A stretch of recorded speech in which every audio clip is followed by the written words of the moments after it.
भाई हम तो स्वप्न देख रहे थे, ये सब भ्रम है।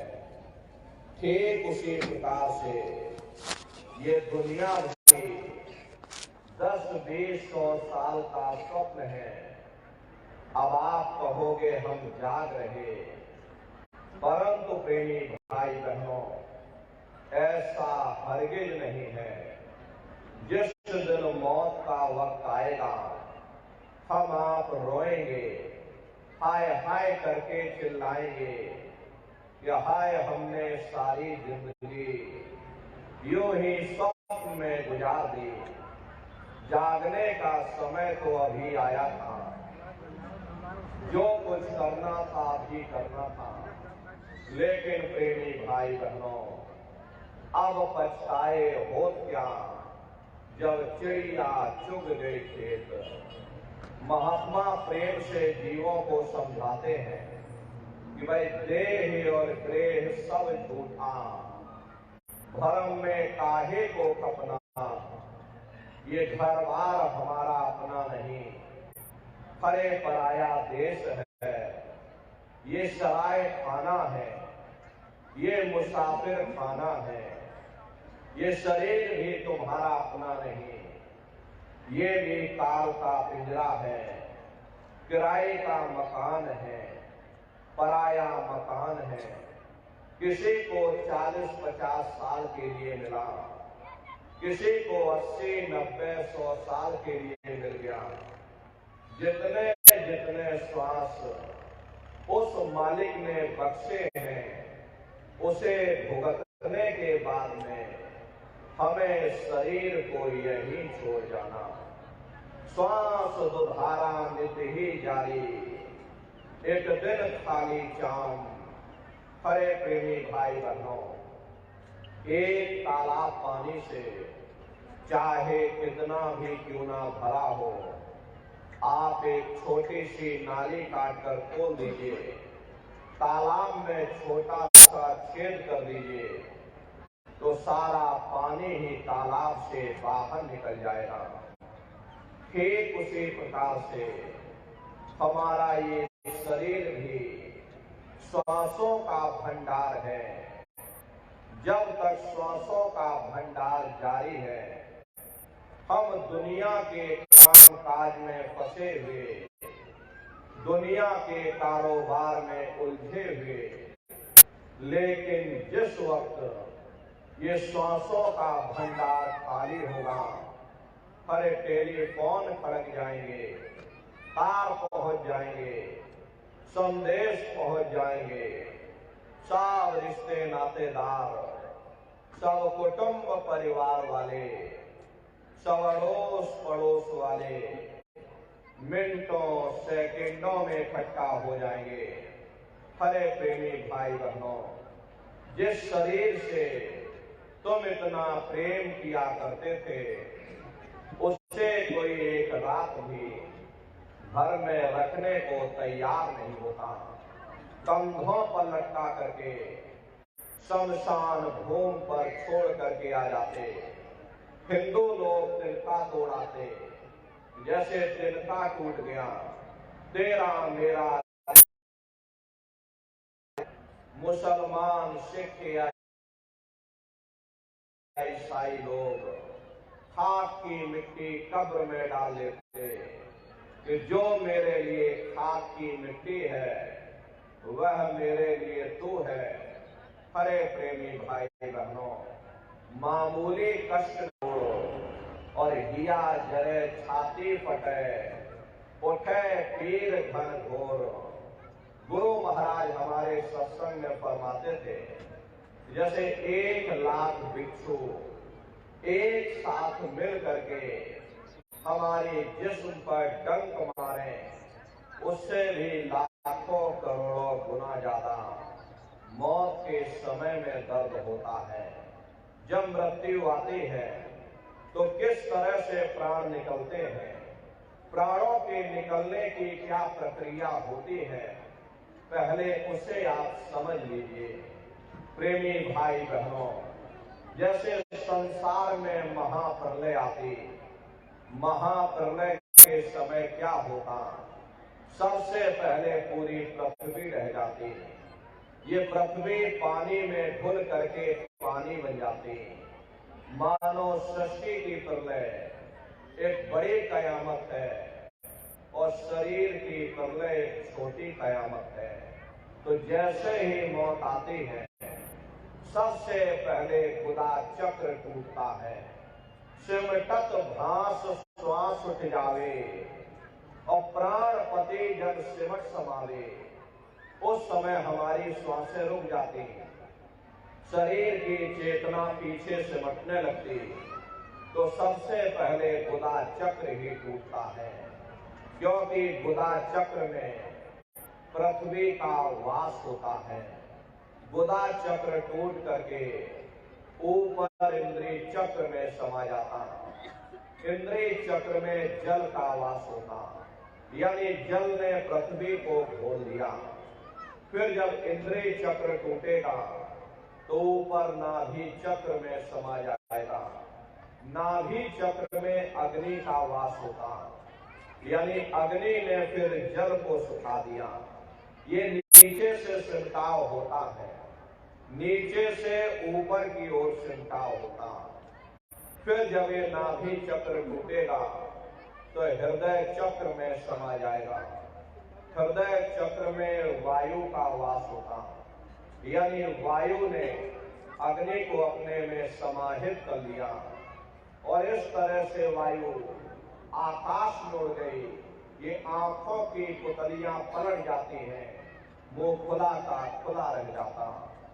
महात्मा प्रेम से जीवों को समझाते हैं कि जब यह कर्म कलाई उपजावे और बुद्धि सुरत की आन दबावे, जब यह जीवात्मा पांचों तत्वों को लान करके जल पृथ्वी अग्नि वायु आकाश पांचों तत्वों को लान करके ऊपर आती है, तो काल दार में आन दबानी, जब ढर के नैनन से पानी, जब काल अपनी दार में दबाता है उस समय नेत्रों से पानी निकलता, इंद्रियां टूट टूट करके चकनाचूर हो जाती, सब रिश्ते नातेदार खड़े रह जाएंगे। डॉक्टर वैद्य हकीम सब आपको घेरे रह जाएंगे, लेकिन आप अपनी पीड़ा को, अपनी तकलीफ को उस समय अपने मुख से बयान नहीं कर पाओगे। सिर्फ आपके नेत्रों से अश्रु टपकेंगे। हरे अमदूत आते हैं, प्राणों की डोरी को, आत्मा को खींच करके इस शरीर से बाहर कर दिया जाता। जैसे ही जीवात्मा शरीर से अलग हुई, ये शरीर हमारा मिट्टी हो जाता। फिर इस मिट्टी को एक रात अपने घर में जल्दी से बाजार से कफन खरीद के लाओ, जल्दी से लकड़ियां खरीद के लाओ, जल्दी से चिता तैयार करो, इनको घर में से जल्दी से उठा ले जाओ, वही शमशान भूमि पर जला देना। ये जो घर में इनके कपड़े लत्ते पड़े हुए, हर इनके कपड़े लत्ते भी उठा ले जाओ।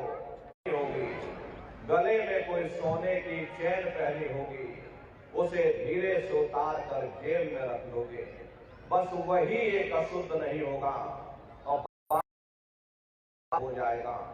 हरे महात्मा कहते हैं कि भाई कुटुंब परिवार मतलब का बिना धन पास नहीं जाए। ये रिश्ते नातेदार, ये कुटुंब परिवार वाले, ये सब स्वार्थ के संगी साथी हैं। हरे प्रेमी की याद आती है तो कहेंगे भाई नहीं आती। अरे क्यों नहीं आती? तो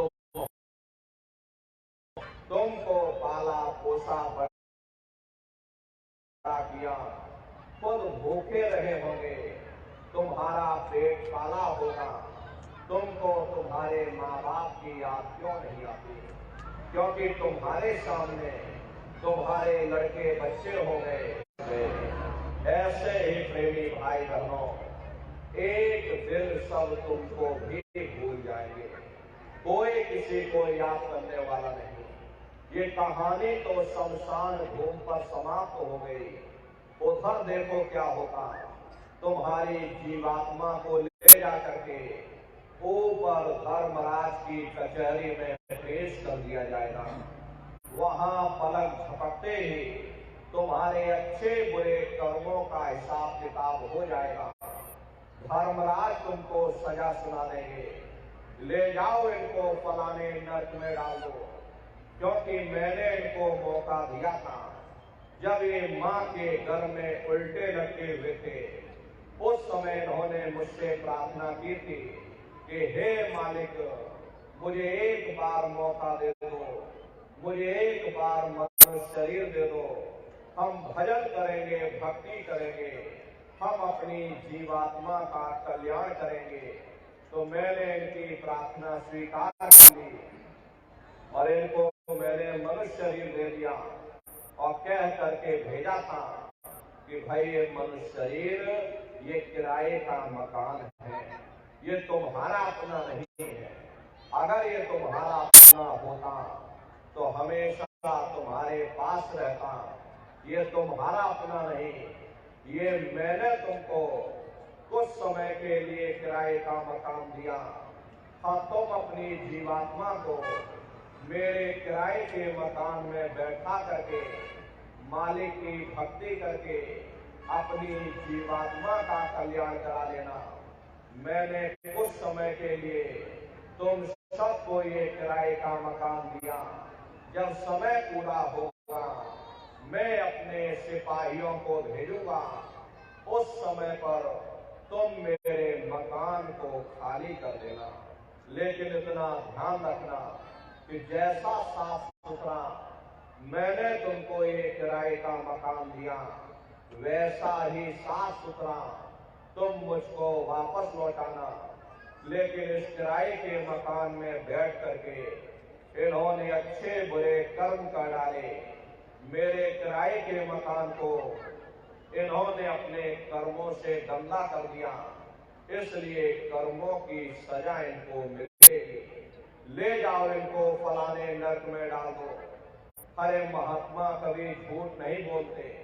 महात्माओं ने जब साधना किया, साधना करके जब ऊपर गए और ऊपर जा करके जब उन्होंने नरकों का हाल देखा, तो हमारी आपकी जानकारी के लिए उन्होंने धर्म ग्रंथों में लिख दिया कि लोह के खंभ तपत के माही, और जहां जीव को ले चिपकाई वहां लोहे के खंभे अग्नि से भड़क भड़क कर लाल हो रहे। ऐसे छोटे जीवों को उन खंभों में चिपकाया जाता। जीव हाय हाय करके तड़पता है, तड़प तड़प जीव जुलम बुखारी, और तपत खंभ दुखी उपजे भारी। असहनी वेदना होती, असहनी दुख दर्द होता, जीव वहां रोता चिल्लाता रहता। वहां कोई तुम्हारी पुकार सुनने वाला नहीं, कोई तुम्हारी दर्द भरी आवाज को सुनने वाला नहीं।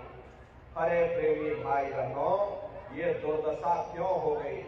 क्योंकि हम लोग मनमुखी हो गए, मन के कहे पर चलने लग गए। मन के कहे पर चल करके अच्छे बुरे कर्म करने लग गए। कर्मों का ये जखीरा अंबार के अंबार हमने अपने सिर पर लाद लिए, आज उन्हीं कर्मों का भोग पा रहे। हरे महात्मा कहते हैं कि भाई नर की अनेक और है, कहाँ लग कहो बखान, दुख भोगते यह जीव जो, जाने जो भोग समान। कहते भाई एक नरक नहीं, ऐसे वहां अनेकों अनेक नरक बने हुए, अलग अलग छोटे पाप कर्मों के वहां पर अलग अलग नरक बने हुए। ये जीव अपने अपने कर्म के अनुसार अनंतों अनंत युगों तक, वर्षों की बात नहीं, क्या होता है बच्चा पहले कक्षा 1 पास करेगा, फिर कक्षा 2 में जाएगा। ऐसे ही वहां पर पूरा चैनल बना हुआ। नरकों की यातनाएं भोगने के बाद में इन्हीं जीवात्माओं को 4 खान 84 लाख योनियों में डाला जाता। ये 4 खान 84 लाख योनियां ये कोई मामूली योनियां नहीं होती। 4 खान का मतलब होता है अंडज, पिंडज, उपमज, स्थावर। ये 4 खाने होती हैं। पहली श्रेणी पेड़ पौधों की आती जिनके अंदर पानी का तत्व मौजूद होता। कभी भी मनुष्य हुआ करते थे, लेकिन आज अपने कर्मों का भोग पा रहे एक जगह पर बेचारे खड़े हुए। दूसरी श्रेणी कीड़े मकोड़ों की आती है जिनके अंदर पृथ्वी और अग्नि का तत्व मौजूद होता। तीसरी श्रेणी पंछियों की आती, चौथी चौपाए जानवरों की आती और पांचवी स्वयं इंसान की आती जिसके अंदर पांचों तत्व जल, पृथ्वी, अग्नि, वायु, आकाश पांचों तत्व मौजूद होते। प्रेमी भाई बहनों, ये 4 खाने हैं। इनकी अलग अलग कुल 84 लाख योनियां होती हैं। अब आप पेड़ पौधों को देखिए तो आम का पेड़ अलग है। 84 लाख योनियों में डाले जाते हैं। मामूली कष्ट नहीं होता। अरे हमको आपको गर्मी लग गई तो हम लोग छाया में आ गए, सर्दी लग गई कंबल रजाई ओढ़ लिया, भूख लग गई तो रोटी खा ली, बीमार हो गए तो अस्पतालों में चले गए, अपना अपना इलाज करवा लिया। लेकिन देखो उन जानवरों को, क्या गर्मी, क्या सर्दी, क्या बरसात, एक एक निवाले के लिए दर बदर ठोकरें खाते रहते। किसी का हाथ कट गया, किसी का पैर कट गया, किसी को जीते जी काट डाला, मुर्गी की गर्दन ही मरोड़ डाली। क्या उनको दर्द नहीं होता? अरे उनको भी दर्द होता है, उनको भी तकलीफ होती। मादा बिच्छू होती है। मादा बिच्छू की मौत कैसे होती? मादा बिच्छू जब अपने बच्चे को जन्म देती है, उसी के बच्चे अपनी भूख को मिटाने के लिए अपनी मां की पीठ पर चढ़ जाते हैं और उसी के मांस को नोच नोच करके खाते हैं। वो तड़पती रहती है, कराहती रहती है, लेकिन जब तक हड्डी हड्डी न बच जाए उसके बच्चे अपनी मां की पीठ से नीचे नहीं उतरते। ऐसे न जाने कितने जीव जंतु इस संसार में भरे पड़े हुए। बीमार बैलों की दुर्दशा देखो, उनके मुंह से फसूकर निकलता रहता, लेकिन टनों बोझा उनके ऊपर डाल दिया जाता, डंडा मार मार करके चलाया जाता। क्या उनको दर्द नहीं होता? अरे उनको भी दर्द तकलीफ होती, लेकिन वे बेचारे बेजुबान हैं, कुछ बोल नहीं पाते, कुछ बता नहीं पाते। हम लोगों के अंदर जुबान है, हम लोग बोल बता देते, वे सिर्फ रोते और चिल्लाते रहते। अरे कौन उनकी पुकार सुनने वाला नहीं। अरे कई जन्म भय कीट पतंगा, कई जन्म भय मीन कुरंगा, कई जन्म पंखे सर कोयो, कई जन्म है वर्धिक जोयो, जगदेश मिलन की वरिया और चिरंकार यह देश सजरिया। करोड़ों करोड़ युगों से नरकों की यातनाएं भोगने के बाद फिर हम लोगों को कभी कीड़े पतंगों की योनि में, कभी पेड़ पौधों की योनि में, तो कभी पशु। 84 लाख योनियों की सबसे आखिरी योनि यानी कि अंतिम पायदान होता है। उसके बाद तब जाकर के हम लोगों को दोबारा फिर से मनुष्य शरीर प्राप्त होगा। इसीलिए कहा गया बड़े भाग्य मानुष तन पाया, कोट जन्म जब भटका खाया। कोटान कोट जन्म जन्मांतरों तक अलग अलग योनियों में भटकने के बाद में तब बड़े सौभाग्य से हम लोगों को ये मनुष्य शरीर प्राप्त हुआ। अरे बड़े से बड़े देवी देवता भी इस मनुष्य शरीर को पाने के लिए तरसते हैं, क्योंकि उन नरकों से, उन 84 लाख योनियों से निकलने का केवल एक ही दरवाजा है, वह केवल मनुष्य का शरीर है। इसी मनुष्य रूपी मंदिर में बैठ करके हम उस मालिक की भक्ति कर सकते हैं। लेकिन बड़े अफसोस की बात है, जैसे किसी को हीरा मिल गया, उसे हीरे की परख नहीं थी, उसने हीरे को गधे के गले में बांध दिया। ठीक उसी प्रकार से ये मनुष्य शरीर उत्तम से उत्तम है, लेकिन इंसान इसकी कद्र नहीं करता। खाने पीने ऐसो इशरत में, मोह माया में अपने कीमती समय को और श्वासों की पूंजी को बर्बाद कर देता।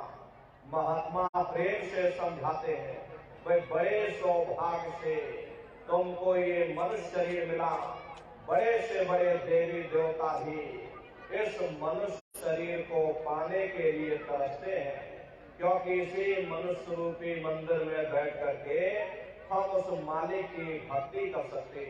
इसीलिए संतों महात्माओं ने इस पंच भौतिक शरीर को सच्चा हरि मंदिर कहकर याद किया कि हरि मंदिर यह शरीर है, ज्ञान रतन प्रकट होए, ये असली हरि मंदिर है। जब भी वो मालिक मिलेगा, इसी हरि मंदिर के अंदर मिलेगा। इसी पंच भौतिक शरीर को गुरु नानक साहब ने नर नारायणी देह कहकर याद किया। ये वो देह है जिसमें नारायण स्वयं विराजमान है। नारायण जब भी मिलेंगे तुम्हें तुम्हारे अंदर मिलेंगे। प्रेमी भाई बहनों, यही आपकी धर्म पुस्तकों में लिखा है, यही कबीर साहब ने भी लिखा कि जो तिल माही तेल है, जो चकमक में आग, और तेरा साईं तुझ में, और जाग सके तो जाग। जिस तरह से तिल में तेल होता है, पत्थर में अग्नि होती है, ठीक उसी तरह से वो मालिक हरेक के घट घट में, हरेक के वजूद के अंदर बैठा हुआ। यही आपकी धर्म पुस्तकों में भी लिखा है कि अरे मोको का घोड़े रे बंदे, मैं तो तेरे पास में, और ना तीरथ में ना मूरत में, मैं तो हो विश्वास में। ना मैं तीरथ में मिलूंगा, ना मैं मूरत में मिलूंगा, ना मैं अन्य किसी कर्मकांड में मिलूंगा। मैं जब भी